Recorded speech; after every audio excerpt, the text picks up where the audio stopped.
चार सिरों वाली चुड़ैल गांव के बाहर एक डरावना जंगल था, जिसमें कोई भी रात के समय जाने की हिम्मत नहीं करता था। कहते थे कि वहां एक भयानक चुड़ैल रहती थी, जिसके 4 सिर थे। हर सिर अलग अलग दिशाओं में देख सकता था और उसकी आंखें आग जैसी जलती थी। जो भी उसे देखने जाता, वो फिर कभी वापस नहीं आता। एक रात सूरज डूबते ही गांव के मनोज ने हिम्मत की और जंगल में चला गया। उसने सुना था कि वहां एक प्राचीन मंदिर के खंडहर में सोने का खजाना छिपा था। लेकिन जैसे ही वह मंदिर के पास पहुंचा, चारों ओर अजीब सी फुसफुसाहटें सुनाई देने लगी।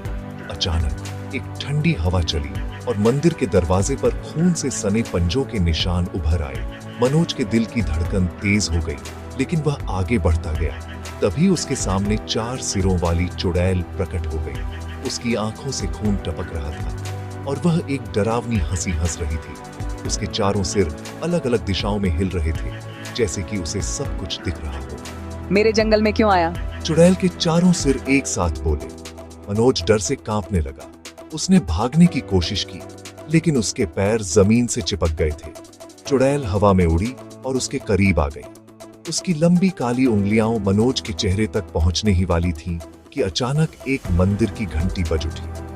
घंटी की आवाज से चुड़ैल गुस्से में चीखी और हवा में घुलने लगी। मनोज ने आखिरी ताकत लगाकर खुद को छुड़ाया और दौड़ते हुए गांव की ओर भागा। जब वह पहुंचा तो उसकी आंखें डर से फटी हुई थी। उसकी जुबान बंद हो चुकी थी।